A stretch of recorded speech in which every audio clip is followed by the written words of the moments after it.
Halo teman-teman semua, kembali lagi bersama eduklas.id di video pembelajaran kimia. Nah, jadi pada video kali ini kita akan membahas sebuah bab yang namanya itu kesetimbangan kimia. Nah, jadi kita akan membahas ada 1, 2, 3, 4, 5, 6, 7 topik ya teman-teman dalam kesetimbangan kimia ini. Oke, kita mulai dulu dari reaksi reversible. Nah, reaksi reversible itu apa sih? Kan di sini reverse ya. Artinya itu bolak-balik. Jadi, reaksi bolak-balik atau reversible adalah sebuah reaksi yang bisa dari reaktan menjadi produk dan juga sebaliknya, produk menjadi reaktan. Tanda dari sebuah reaksi itu reversible atau enggak itu dengan tanda seperti ini panahnya. Nah, kayak gini. Jadi contoh, misalnya ada penguraian garam AgCl2 gitu ya. Ketika ada tanda kesetimbangan atau reaksi reversible menjadi Ag2 plus tambah 2Cl min, artinya reaksi ini tuh bolak-balik. Ya, bisa reaksinya itu berjalan ke sana dan juga bisa berjalan sebaliknya sampai pada akhirnya itu mencapai posisi kesetimbangan. Oke? Nah, sekarang kita lanjut ke konsep kesetimbangan konsentrasi. Ya, tadi kan di reaksi reversible atau reaksi bolak-balik itu akan terus berjalan reaksinya sampai mencapai posisi kesetimbangan. Simpelnya apa? Simpelnya kayak jungkat-jungkit. Misalnya kalian tahu di sini orang gitu ya. Mereka itu akan terus naik turun sampai posisinya akhirnya itu berhenti pada sebuah titik seimbang namanya. Ketika dia berhenti pada sebuah titik, berarti dia itu ada namanya titik seimbang kalau dijungkat-jungkit. Nah, tapi bagaimana kesetimbangan dalam reaksi kimia? Oke, yang kalian harus tahu yang pertama adalah ketika kondisinya kesetimbang atau setimbang, itu artinya laju reaksi produk sama dengan laju reaksi reaktan. Tapi teman-teman perlu ingat, jumlah produknya sama jumlah reaktan, nih jumlah produk itu tidak sama dengan jumlah reaktan. Tapi apanya yang sama? Yang sama adalah perbandingannya. Oke, jadi kalau misalnya ini 2:1, ya akan terus begitu. Tapi jumlah produknya itu tidak sama. Tidak misalnya di sini 3 molar, di sini juga 3 molar. Nah, ini tuh bukan menggambarkan setimbang. Oke, jadi konsep kesetimbang itu ada 2. Yang pertama, laju reaksi produk itu sama dengan laju reaksi reaktan. Dan yang kedua, perbandingan jumlah reaktan dan produknya itu sama. Nah, contohnya seperti pada video ini. Oke, coba kita play videonya. Nah, di sini kalau teman-teman lihat nih, ini kan mereka kecepatannya udah sama ya. Laju reaksi produk sama dengan laju reaksi reaktan. Kecepatan bolak-baliknya itu sama.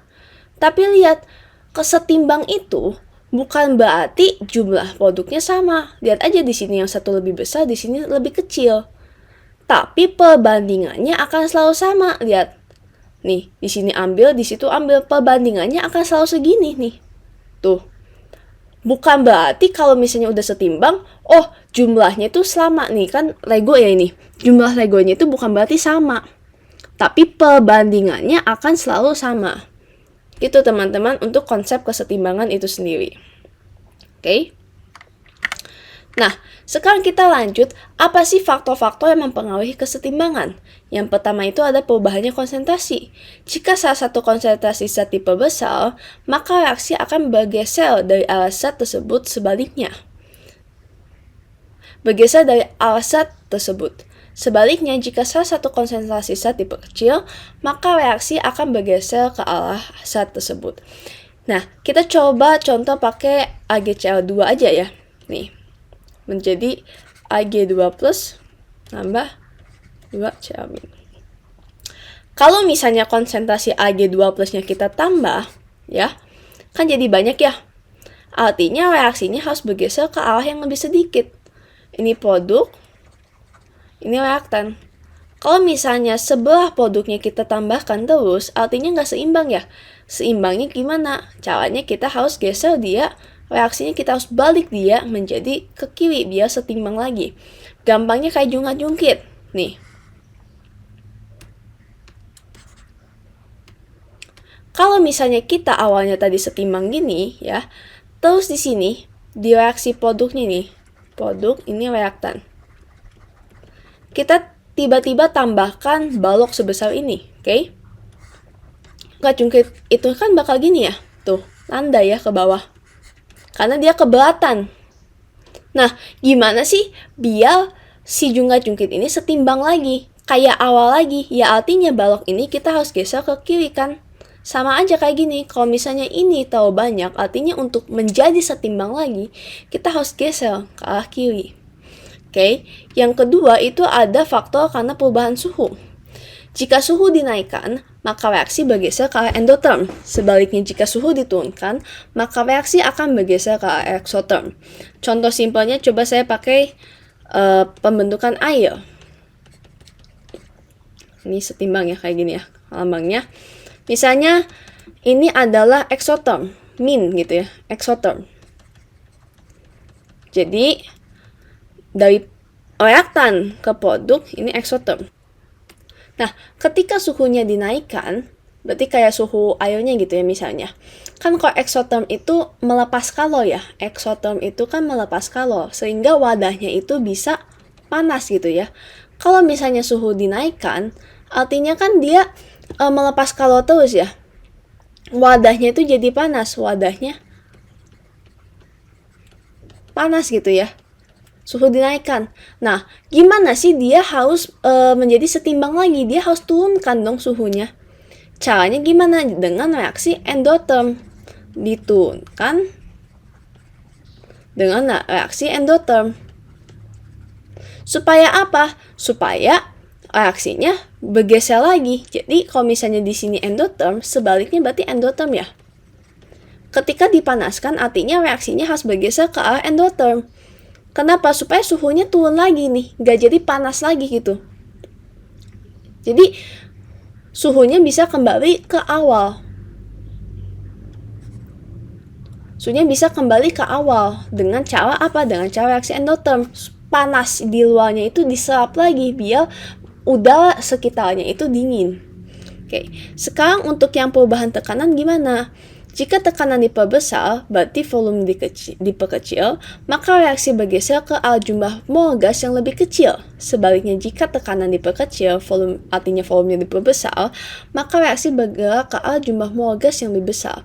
Sebenarnya untuk nomor 3 ini kita pakai rumus kesukaan kita itu PV NLT gitu ya.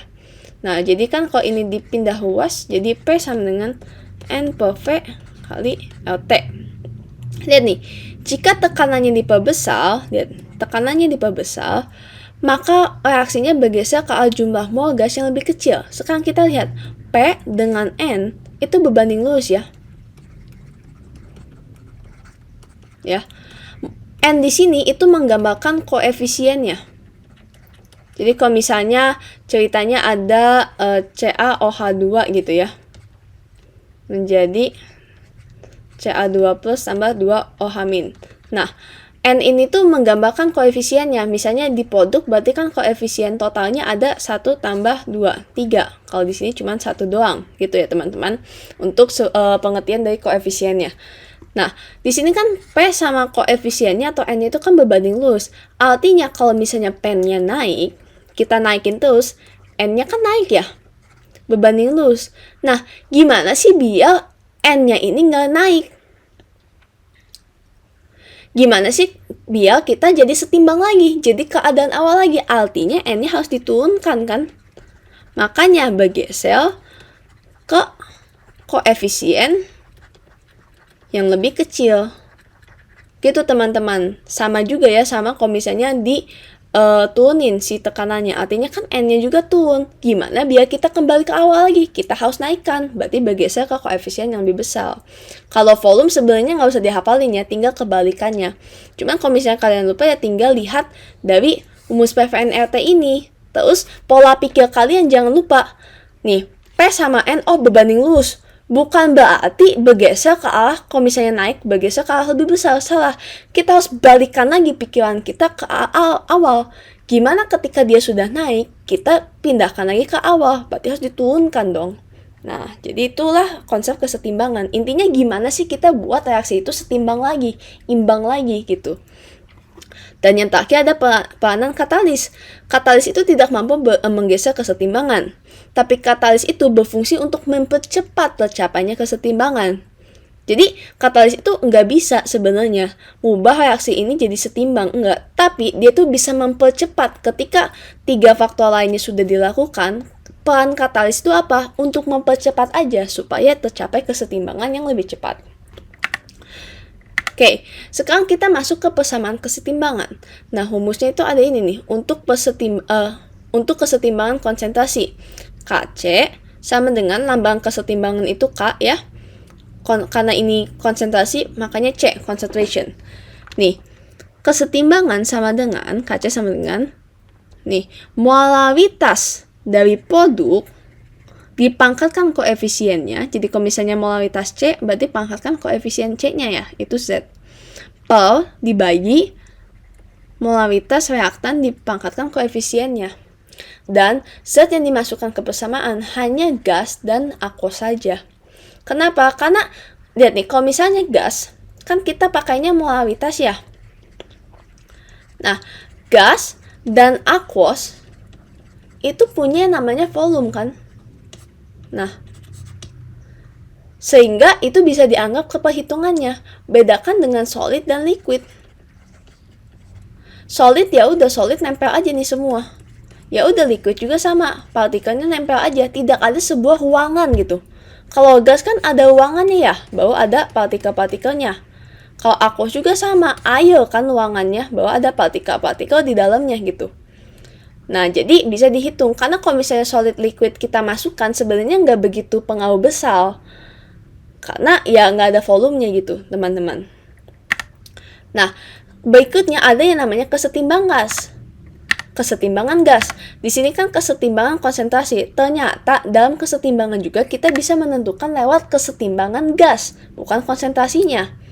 Nah, makanya ada lambang P. P itu kan pressure, tekanan gitu ya, atau bisa dikatakan gasnya, tekanan parsialnya. Nah, cara menentukan tekanan parsial atau tekanan sebagiannya gimana sih? Nah, misalnya kita mau cari tahu tekanan si A-nya ini berapa. Ya udah, berarti tinggal mol A per mol semuanya dikali P total. Gitu aja teman-teman, sama aja kayak koefisien ditanya per koefisien diketahui kali total ya, atau data yang diketahui. Gitu teman-teman, sebenarnya rumusnya sama aja kayak cari persen gitu. Oke, bedanya ini dikali P total. Jadi kalau misalnya kita mau cari tahu nih, gas B itu apa? Misalnya dikasih tahu totalnya ya. Total gasnya itu 5 atm. Nah, kita tuh pengen tahu pressure si B-nya itu berapa atm. Nah, caranya kayak gini. Berarti tinggal mol B per mol total jumlahnya semua dikali P total. Dikali 5 atm-nya. Nah, sekarang ada hubungan Kp dan Kc. Kp itu kan tadi tekanan ya. Kalau Kc ini kan konsentrasi. Ternyata ada hubungannya dengan rumus ini. Kp sama dengan Kc kali Lt delta N. Delta N itu apa? Selisih koefisien reaksi produk min reaktan. Jadi kalau misalnya saya contoh pakai CaOH 2 gitu ya. Jadi Ca2 plus tambah 2OH min. Delta N-nya itu berapa? Delta N-nya kan di sini 3 ya total. Ini 1 tambah 2. Nih, anggap ini semuanya gas gitu ya. Ingat teman-teman, kalau misalnya ada hubungannya dengan Kp, kita harus pakainya gasnya doang, oke? Gasnya doang. Misalnya kita anggap semuanya ini gas. Walaupun ini bukan sebenarnya sih, harusnya aquos, tapi contohnya ini gas ya. Berarti koefisiennya total berapa? Di sini 1, di sini 2, 3. Di sini cuma 1 doang ya, 1. Nah, berarti delta N-nya berapa? 3 kurang 1, 2. Bukan 1 kurang 3 ya teman-teman. Produk dulu min reaktan. Sebenarnya itu balik lagi ke guru masing-masing. Tapi kalau misalnya benarnya, itu harus produk min reaktan. Berarti dari sini kita bisa simpulkan dong. Kalau misalnya kondisinya Kp sama dengan Kc, artinya si delta N itu sama dengan 0 dong. Kalau delta N-nya sama dengan 0, Kp sama dengan Kc. Kenapa? Pangkat 0 kan 1 ya? Ya udah, berarti Kp sama dengan Kc. Nah, ini konsepnya juga sering keluar. Biasanya ditanya, mana sih reaksi di bawah ini yang Kb-nya sama dengan Kc? Ya udah, kalian tinggal cari aja selisihnya yang hasilnya 0. Gitu, teman-teman. Nah, sekarang kita lanjut ke manipulasi Kc. Ini tuh sama aja sebenarnya kayak hukum Hess gitu ya, kalau di termokimia. Bedanya ini kita bisa manipulasi si Kc-nya, kesetimbangan konsentrasinya. Tapi ada beberapa hal yang berbeda. Sebenarnya sama aja pengerjaannya kayak hukum Hess gitu ya, teman-teman. Tapi ada yang berbeda. Kalau misalnya persamaannya dibalik, nih ya, persamaannya dibalik, artinya K-nya itu kita jadiin 1 per K. Bukan plus minus yang dibalik, karena kan udah pasti plus ya, nggak mungkin minus. Nah, kita balik K-nya jadi 1 per K. Kalau misalnya koefisiennya dikali, kalau misalnya di hukum Hess kan kita kalikan juga ya si delta H-nya.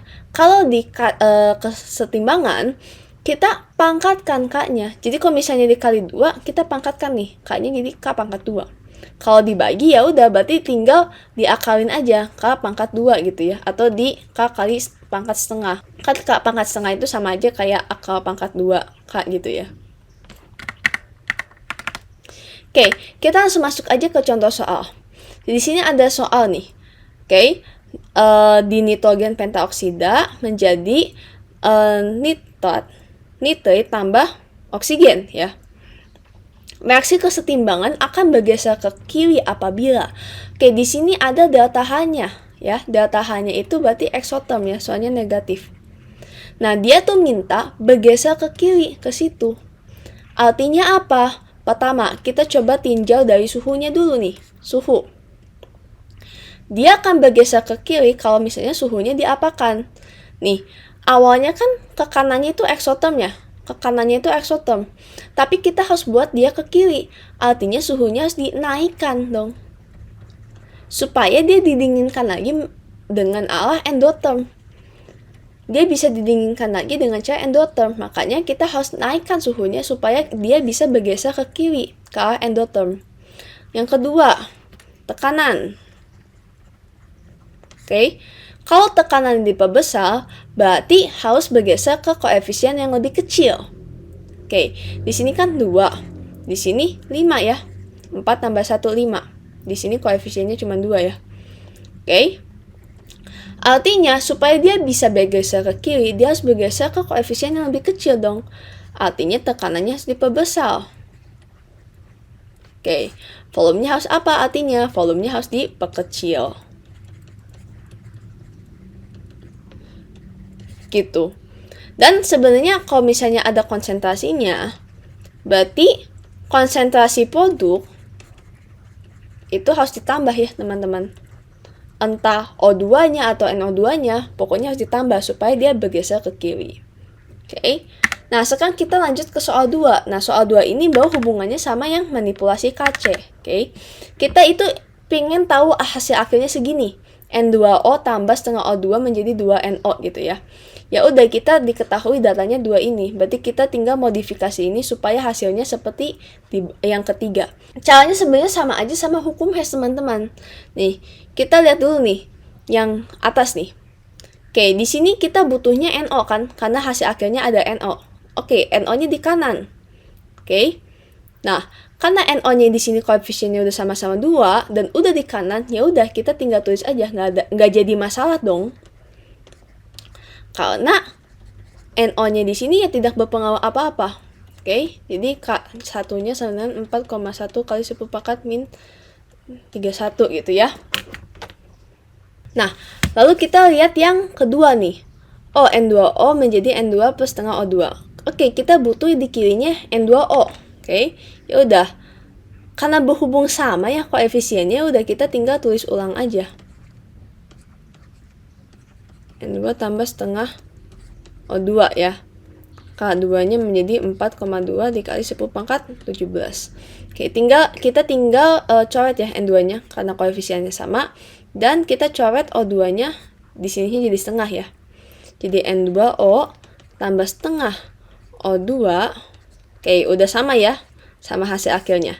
Nah, kalau di hukum Hess ditambah, kalau di kesetimbangan ya, KC akhirnya itu jadi K1 dikali dengan K2-nya. Jadi 4,1 dikali 10 pangkat min 31 dikali 4,2 dikali 10 pangkat 17. Kan jadi 17,22 dikali min 31 ditambah dengan 17. Hasilnya 10 pangkat min 14. Gitu teman-teman untuk kesetimbangan di reaksi yang ketiganya. Intinya sama aja cara pengerjaannya dengan hukum Hess. Tapi ada beberapa hal yang harus kalian perhatikan. Misalnya kalau dibalik artinya jadi 1/K gitu. Kalau koefisiennya dikali jadi K pangkat. Kalau koefisiennya dibagi tinggal K pangkat setengah gitu. Atau sama dengan akal gitu ya. Nah, sebelum ke kesimpulan, saya mau nambahin dulu nih. Kalau misalnya di kesetimbangan itu ada yang namanya QC alias quotient reaction.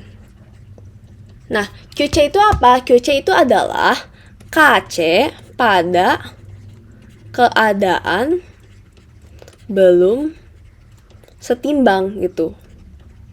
Jadi kalau misalnya KC pada keadaan belum setimbang itu namanya QC. Jadi contoh nih, di sini kesetimbangannya. Ternyata pas kita hitung, ini biasanya percobaan ya. Pas kita hitung dalam percobaan, ternyata QC-nya itu lebih rendah dari KC-nya. Berarti reaksinya harus bergeser ke arah kanan. Kenapa? Supaya si QC-nya ini bisa mendekati si KC-nya alias setimbang. Kalau misalnya KC sama dengan QC, ya udah pasti setimbang dong. Kan kalau misalnya setimbang itu namanya KC. Kalau KC sama dengan QC artinya setimbang. Kalau misalnya nih QC-nya lebih besar dari KC, ya udah berarti reaksinya bergeser ke kiri. Kenapa? Supaya QC-nya ini mendekati nilai KC. Intinya nggak usah diambil pusing teman-teman. QC itu adalah KC, konsep KC pada keadaan belum setimbang. Rumusnya sama, konsepnya sama, cuman pada keadaan belum setimbang aja. Oke, jadi untuk kesimpulannya teman-teman, dalam kesetimbangan, kita mengenal yang namanya KC. Oke, KC itu adalah kesetimbangan konsentrasi. Dan kita juga mengenal adanya KP, yaitu dengan menggunakan tekanan untuk menghitung kesetimbangannya. Oke, hubungan KC dengan KP adalah KP sama dengan KC LT delta N. Hubungan KP dengan KC adalah KP sama dengan KC LT delta N gitu ya. Nah, lalu ada faktor-faktor. Intinya faktor-faktor itu kalian harus mengerti konsepnya. Baru gimana sih caranya supaya setimbang lagi.